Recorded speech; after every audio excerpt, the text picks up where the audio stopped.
Hi guys, welcome to my YouTube channel. I'm your host Beryl. For those who are new here, we talk about contemporary and other topics, trending, fun, crazy topics. So, welcome back. For the new subscribers, I welcome you all. For the returning viewers, thank you for being consistent. For those who have been able to comment, like, and share my videos, I appreciate you so much. So much. Thank you. So, for those who have been commenting on my post, I've been seeing your comments, so it's something I appreciate so much. Like I say, always share your thoughts. Oh, it's you have free will as a human being. You have free will. Just use it correctly. I just want to. People have different thoughts. I talk about very compromising topics with different opinions. So I respect your opinion. I respect mine. So I just want to embrace all of them for a better change in the world. So please comment down below. Thank you guys. Yeah. White people voted for this democracy. No, they didn't. Yes, they did. No, they didn't. Yes, they did. No, they didn't, Sissy. No, they didn't. Yes. A handful. Did you vote ANC in 1994? I'm not talking about the ANC. Please listen. In 1992, white people had a referendum to decide whether they're going to allow the vote. And we gave the vote because we thought that what was happening was It wasn't yours wrong. to give. Do you acknowledge that? It was not your country to take in the first place. But we acknowledge the fact that you are here. We acknowledge that you are here. I think it's about owning the truth of your own story with all of its complexity. So for me, as an educated middle-class woman, I know that when I walk into spaces, I carry a certain currency that is not carried by my brother who can't pee in a toilet that I peed in when I went to Wits. Exactly. You know? Exactly. But at the same time, I also acknowledge that when I do walk into spaces, for example, going into very poor disenfranchised communities, I also have to acknowledge that the dysfunction that I see that exists in those communities is part of my historical baggage. I carry it within me. It's in my family, it's in my heart, it's in my choices. And what is worrisome is seeing people who own so much power in terms of land, in terms of resources, in terms of people you employ, in terms of the language that you've taken from these people and used to create a nation. You own so much power, but do you concede that? Do you acknowledge that? Do you own that? If you owned a little bit of that, it would be easy to come to the table with you. It would be easy to acknowledge death is death, pain is pain. I mean, there were 350 years of conscription in this country. It's only one generation of white men who didn't go into the military. How much pain exists in white families? I'd be willing to hear that more than I'm willing to hear that your pain is your pain only, because everybody in this room is carrying pain. But I don't believe the debate from our side. 20 years into this democracy, the debate from our side has never been to negate your pain, nor has it ever been about saying that we want back to where we came from. Is it your country? It's all of our countries, but acknowledge it's all of ours. It's all of ours. It's all of ours. It's my country. That's fine. It's not yours. It's not yours. This is not the place. This is not the place. Sir? It's my country. Yes, sir. This is not the place. It's everyone's country. People wearing this beret are saying we don't belong here. Okay, no one can hear you at this point, so I'd like to actually have a conversation, and I'll ask for tolerance in this room, please. Tolerance. All right, Sinet? What I'm saying is that I don't think the problem is with people on the ground, even the people sitting here. People who govern and politicians are determining the success of what is happening on the ground. We have rhetoric where people go on stages and say the colonists must go and we stole the land and we stole the mines. The Brits took the mines. Buddha never had mines.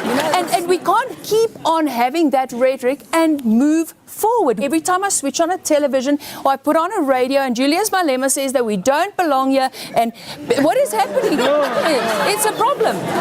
You cannot preach reconciliation to one segment of the country and preach empowerment to the other segment. All right. There's a vast difference between, and I agree with you, there's a vast difference between rhetoric that's used to manipulate the population and sway people and the truth. Ne? And I would be interested in hearing how white people process the emotional baggage of what their ancestors did. I would be interested in trying to understand what it did to white families. How much silence did white people have to cope with? How did white people build a shield around themselves to be able to deal with the system in which whiteness operated all these years? That's an emotional conversation. That's a delicate conversation. I'd be willing to do the work of trying to unravel that, because right now as a black person, I'm trying to do the work of unraveling my own baggage, my own historical baggage. I think when white people start to do that work, then we'll start to begin the project of trying to understand how all of us belong to this place. But you can't erase history. We can't pretend the violence didn't happen. We can't pretend colonialism didn't happen. We can't pretend people weren't slaves. We can't pretend our people are not poor. It happened. It happened. I'd be willing to hear white people say, you know what, it was Kak trying to pretend that this situation was normal. But I'm not hearing white people do that work. All right. What would that be? All right. When you return, a poetic moment. Don't go away. Africa is a fractured mirror, a paradox of schizophrenic selves who don't talk to one another, who coexist together but don't live with each other. And this is the time when you can become the greatest substance of your dreams, unless you live in a shack and don't speak English and don't know what this poem means. Tell me how it's possible for people who walk on gold to not know how to read. South Africa is an old-fashioned mutt who knows how to sing and knows even better how to cuss, who knows how to pray when she's about to run out of luck, who knows how to laugh really hard when the tears have run her into a rut, who knows that race is a farce because when the lights are off, everybody's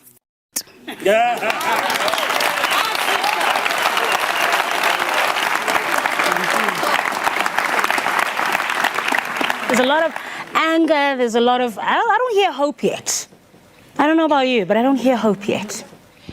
I hear it. I hear it. Just us being here, having this conversation together, getting to a space that we need to get to as a nation. It will take a very long time. It's not child's work. For me to sit and listen to Sunette, listen to Pierre, listen to Sisonke and to Lebu, and hear the various voices and digest the message that comes from them. I feel pained. I feel their pain. But at the same time, I feel there's hope because we're talking about it. We put a plaster on a gunshot wound in this country. That's what we did. And that needs to stop. We need to talk to each other and then come to a space of understanding. Because you're with the EFF. Yes, I am with the EFF. Explain that to me. Well, I explained in a simple fashion that in this country we've got more than 70% of the nation that's living in utter poverty. And if you go into the townships and especially in the squatter camps and you say how our children are living, we're talking about kids. We're not talking about black, white, color. We're talking about kids. So when I look at economic freedom fighters, we are looking at changes this country to bring it into a social system where there will be no class, where the state can take control and we can live in a society where everybody can be brought up to the same level. The thing of the Rainbow Nation that did not work, reconciliation can only work if we both reconcile. You cannot have Nelson Mandela giving forgiveness for a racist group of people that oppressed black people in the apartheid era and say, let us forgive them. They don't come forward and say, yes, we accept your forgiveness, let's reconcile with each other. They don't do that. We still have people in the audience here.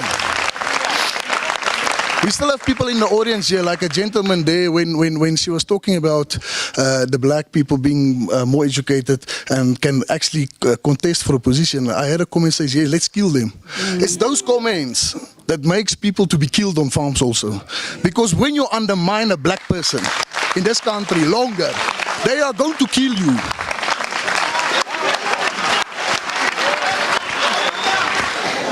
I'm Myrtle Wetboy, and I'm from the South African Domestic Workers Union. It's not about color. It's not about whether I'm a colored. It's whether I'm a human being. Yeah. And I think we need to do that. Do you know the pain of a domestic worker? Do you know what it is to be isolated in the backyard of employers? To sit there when the employer go out with their beautiful cars and I remain in the backyard. I was there in the apartheid years. But one man came out and he forgave. And that time, when I was in the struggle, I did not say I was a colored. I did not say Mandela is black. We were fighting for freedom. That is what we were doing.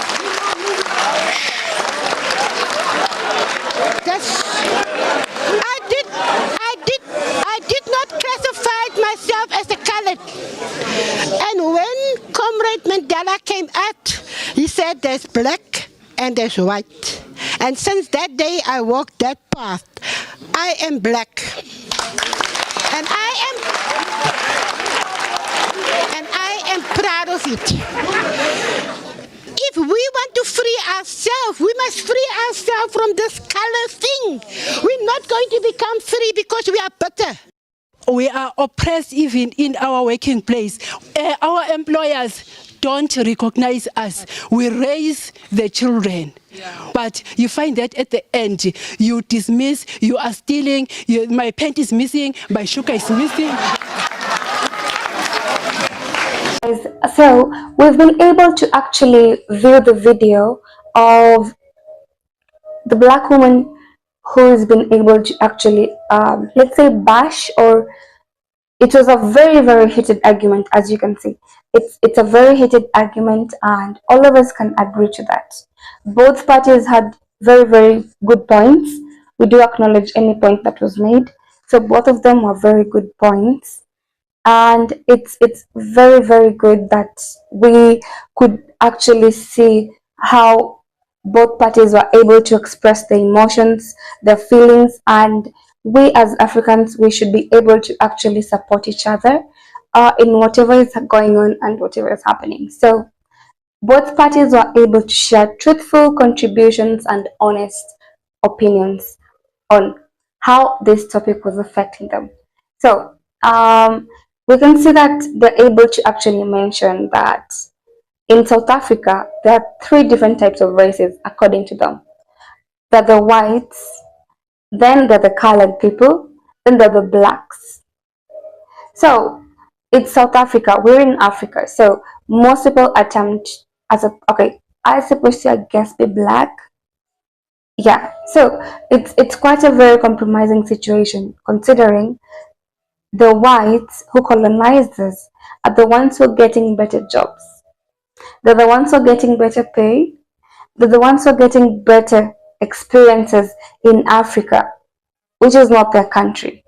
They're the ones who are able to actually enjoy more benefits in the country, unlike the blacks or the colored people. So this is something that is still happening, I guess, in some countries or all over the world. Comment down below to share with me. Yeah, we should just call a spade, right? It's something that is still happening. So they are actually mentioning that white people are more superior than the black people, which is very, very sad, since we are all human. We have equal benefits, we have equal rights, no matter your color. Race is not something to factor in for us to be equal. So it's the white people, then it's the colored people. So these colored people are people who have now almost superior experiences or qualifications close to the white people who are the superiorist. Yeah, biggest, bigger than big. You get. So this is making people feel very awkward, and very unfair situations are happening, because if you go to, let's say you go to look for a job, if you're not colored, if you're not white, you're black, even though you did qualify, you don't get the job. You don't get the job. So that's what's happening. So they're trying to debate on how colonialism was able to actually change and factor in to most of the countries in Africa, making us have such reasoning. And we know what colonialism did to us. We know, we never forget. It's still imprinted here. It's something that we can't forget. No matter what, we can only try to change the world to a better place, to try to just live in harmony with each other. But we can't forget what happened. Lives were lost, so many changes took place, so many cultural erosion was able to also take place. So those are some of the factors that we are able to see changing in the debate, and both parties are able to share their point of views. Like I said, it's a very heated argument. I hope you are able to listen till the end. It's a very heated argument with very great points. So the black people, they're the lowest in the food chain. They don't get to have a lot of benefits. They don't get to be considered in most of the societal upbringing or changes. They're just there. They're poor. They don't have jobs.